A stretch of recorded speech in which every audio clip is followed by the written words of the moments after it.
Good morning. Good morning. Good morning. Our talk today our conversation rather, is on the joy of becoming your real self. And today is December 12th, 2021. So I'm going to start with a reading from Ernest Holmes, our founder. And he starts with a quote from Philippeans, which says, "Let this mind be in you, which is also in Christ Jesus." He was talking to the Philippians, writing to the Philippian church, and Not the Filipinos. the town of Philippa, I think. Okay. But at any rate, this is right from the Bible, and this is where we get the idea that the Christ mind lives in us. So this is what Ernest had to say. This scriptural passage means that we should recognize the divine incarnation, universal in essence, but individualized in personal experience. The spiritual genius of Jesus enabled him to see that each is a unique representation, an individualized expression of one mind. The mind of God in us is the mind of Christ. At the center of every man's being, the eternal Christ waits, knocking at the door of his intellect for admission. This is not a faraway presence, nor a future advent. The recognition of Christ can come to anyone at any time and under any circumstance. The consciousness that walked over the troubled waters of human experience, the inner calm that stilled the tempest, is accessible to everyone. I know that the Christ in me is always triumphant. I know that Christ in me is one with God. There is no separation, no isolation, no aloneness. There is a divine companion who walks with me and in whose light I see the light. Wow. And so it is. Yeah, isn't that powerful? And so that's what we mean by the Christ consciousness. And that's what we mean when we say becoming your real self, the joy of becoming your real self. Now, I chose that word. That's the word used in A Course in Miracles that distinguishes your ego self from your spiritual self, which it calls your real self, because that's the part of you that's eternal and ongoing.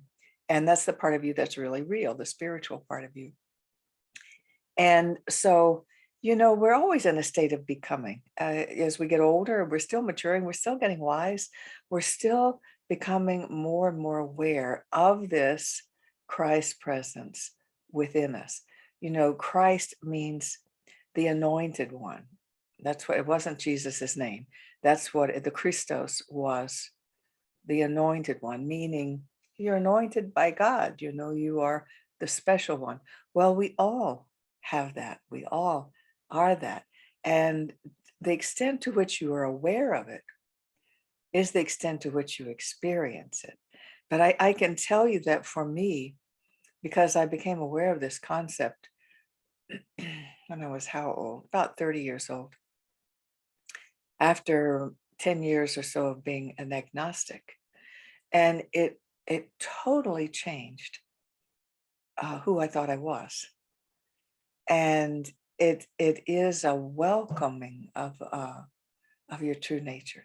It says, golly, I'm far more than I thought I was. Mhm. I thought I was this struggling human being, all on her own, with no help coming from anywhere. Had to do it all by myself, work hard, try to be a success, try to be a good mother, a good person.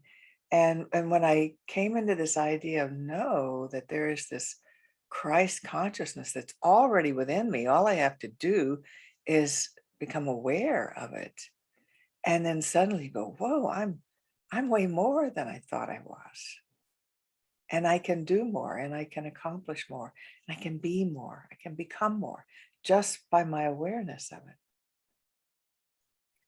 So to some extent, becoming is really becoming aware of what's already true. Right. So the truth is, if each of us acted as if we were the anointed one And if each person that we meet were also anointed, Right, exactly. we would treat people with a great deal more respect and a great deal more openness to their greatness and to our own. I think we don't have a lot of room often for our own greatness, so not much of it Mhm. shows up, or if it does show up, we call it serendipity, we call it good fortune, we call it a lot of things other than something that's a part of our nature. And Mhm. so I think it's really, really important for us right now to think about you are chosen. You are the beloved. You are the one Yes, that you've been waiting for. right. And in that state of mind, ask yourself the questions you normally ask yourself. What do I want to do? Where do I want to go? How will I live this day? Not how will I live this day as somebody who's hoping to get through it, but how will I live this day as the anointed one? How will I join other people and recognize that they too are anointed? Yes, that the Christ consciousness is in everyone, even when it is disguised. Mhm. Yeah. But it's there. It's still Who there. was it that said that? I can't think of her name. Let's see. It was that was Mother Teresa. Yeah. She said, I minister to Jesus in all his distressing disguises.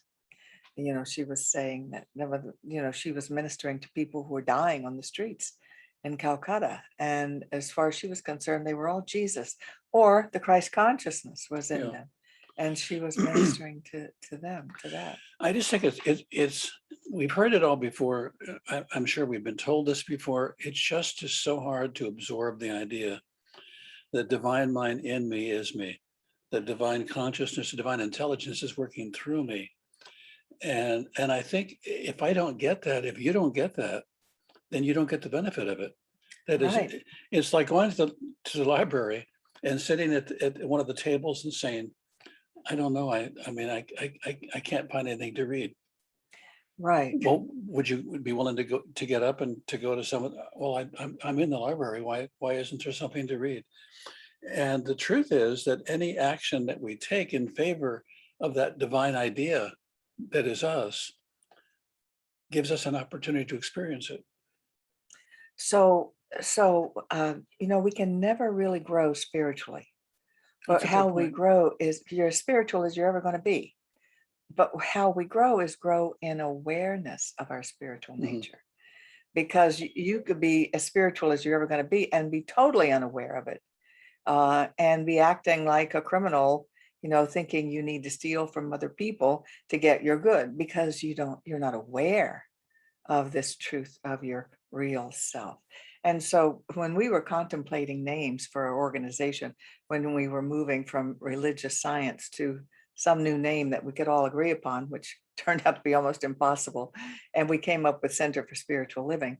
I had named our center in Paradise the Center for Spiritual Awareness because spiritual living is good, and spiritual awareness is also good. What we call spiritual growth is really growth in our awareness of our true nature, of who we really are, who we have within us as part of us. It totally changes life. It changes everything and it doesn't change anything at the same time. If you've ever Yeah. Mhm. ever had an eye exam and Yeah. you've gotten a new pair of glasses, you're not seeing things you didn't see before, but you're seeing them with new eyes. You're Mhm, seeing them mhm. in the detail and often in the color and in the richness that they've always been, that you have not recognized. We don't recognize our blindness, our limitedness. And because of that, we live within it comfortably often. So I've got some quotes from some people talking about this becoming. One is Saint Hildegard of Bingen. She was quite a woman. She was um, a nun who wrote music and did all kinds of things that most women didn't do, I think around the 1200s. But she said, become who you are, become all that you are. So, in that become who you are, she means, acceptance of self, but also acceptance of your spiritual self. And it also means acceptance of your primal self, your funny Yeah, self, yes, it your does. sexy self, your hungry self. It means become aware of the whole you. And I think we've often filtered out an awful lot of who we are.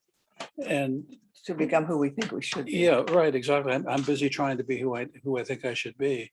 Mhm. And I think, you're talking about our real self means we have real needs, we have real hunger, we have real joy, we have real tears, Yes, and all of that. to say all of that that's me, and that's acceptable. We've relegated an awful lot of our emotional body to unacceptable. And Mhm, we've said no mhm. to it. I particularly notice this when I'm in a company of cultures that are different than our own, or different than my own, where crying or loud voices or loud speaking or singing is more usual than my ancestry, which is Scottish. I think after the bagpipes, what are you going to listen to? What I mean, you know, but they weren't an emotional group. They were close to Ireland, but they still weren't very emotional. They didn't try to It didn't rub compete with off. those bagpipes, did they? No, no. No, no, I know. Uh, I'm from a similar, come from similar background where then we see like a big Italian family, which is just they're just being normal. That's everybody talking at once, everybody trying to talk louder than the other, they're just very expressive, and that's home, that's Yeah. comfortable to them, and there's nothing wrong with it. It's just we notice those differences. But becoming who you are is accepting all of that about yourself. Meister Eckhart is another 1200 mystic. Uh, Meister means master, and he was a cleric who he thought so much along the same lines as we do about what God is, that the church was about to excommunicate him, but he had the good grace to die before they could do that, so he escaped that fate. But he said, has being God has being by becoming manifest in us. Let God be God in you. Can you imagine saying that in the 1200s? Well, I can't imagine saying that in a lot of churches I could go to today. I mean, that would be, we're often accused of being, believing that we're God, and who do we think we are? I know, And yeah. and the truth is, yeah, hopefully we all believe, but we believe that each and every one of us has the same amount of that. And like Saint Paul was saying way back in the early, the first century, he's saying, let the same mind be in you that was in Christ Jesus. He was saying it. Mhm. But then people move away what was actually said, and go more by the doctrines that were popular at the time, which is that human beings were sinful, and we had this thing called sins of the flesh, whereas God was all holy. And we don't believe that, do we? No, we don't. No sins of the flesh. No, Yeah. it's just part of who we are, that we have flesh, and there are no sins of the flesh. There's just Well, it appears to me, and I don't claim to be an expert on it, but it appears to me when I look at many religions, what religion has often done in an attempt to get people on a God track, they've made God smaller. And the God that is in mhm. all of us, that's a huge God, now is only in a few of us, or in none of us. And None of us. the God that is in all of us equally now only lives in the sky someplace, we're not sure where, and doesn't even have all domains. I mean, there's a devil and there's a hell and there's all of that as well. So, well, when religion has made God smaller, you have to ask yourself, is this something that I want to embrace? Because the bigger we allow God to be in our consciousness, the bigger we get to experience life.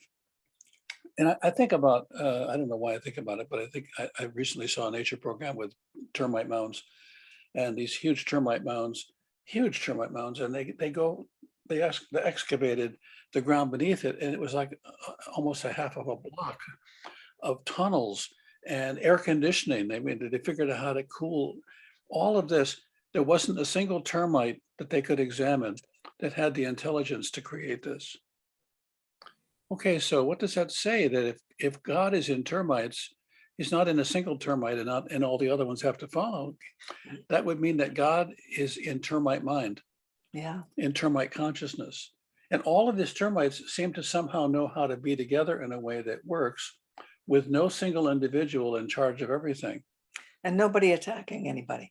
Yeah, yeah, which is interesting. So we could learn something from the termite mind, but I think we have that, and I think we've simply stepped away from the recognition because we have come to so value our individual difference that we don't see our unique connection, our amazing connection to one another. Right.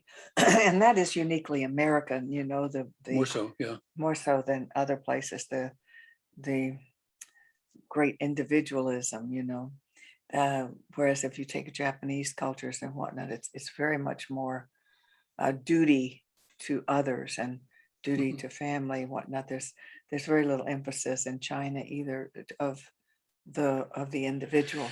So if we could borrow from other cultures the knowledge that we're all in this together, Mhm. and they could borrow, or we could then allow ourselves to appreciate that we're also individual expressions, we would have a perfect marriage of individual and Yes, creative expression in a world in which we all have that and we're all equal and equally valuable.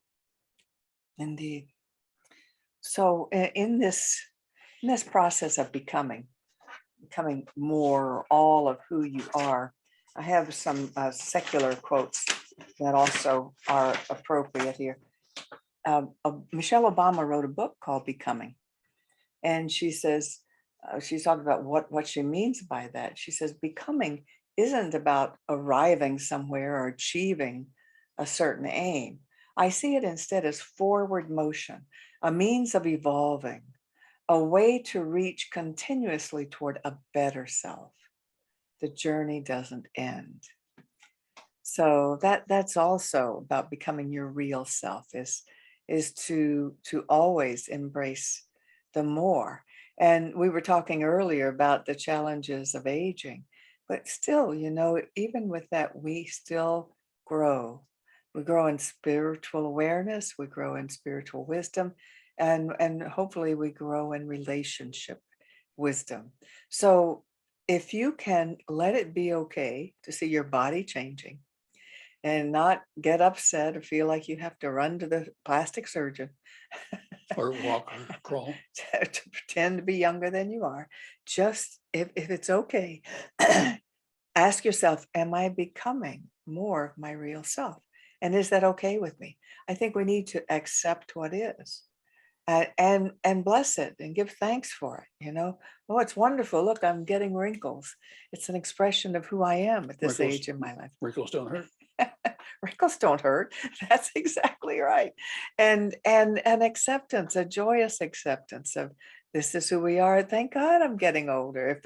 What's the alternative? It would be to not get older, and I don't like that one as much. So acceptance of our real self, I think, is wisdom and becoming more of who we really are. Yeah, an acceptance that allows us to venture into our beingness rather than try to escape it. I think there's an awful lot of escapism that goes on because people are uncomfortable facing who it is they are because they haven't truly seen all of what they are.